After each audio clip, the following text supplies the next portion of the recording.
ensure that my end of life wishes are Islamically aligned. So it's extremely important that those of us that are at death's door, and to be honest, that's everyone, right? You may be diagnosed with an illness and you may have a number of months or weeks or years left, but every single person has those many days left. Some of us, it will be a car accident, others it will be an illness, others will be something else. So it's upon everyone to ensure that they have their affairs in order.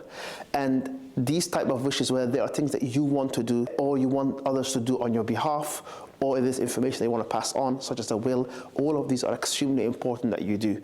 Are there any debts that you want to pay off? Do you want to perhaps make Hajj if you still can, or ensure that someone else can do it on your behalf? Is there any Sadaqah Jariyah projects that you want to join? Whatever it is extremely important that we do put our affairs in order, regardless, everybody, whether you have a terminal illness or not. And this is from the Sunnah, and it is highly encouraged to do so. I would advise you that you use a knowledgeable scholar that can help you ensure that whatever you are putting in place is in accordance with the Quran and the Sunnah.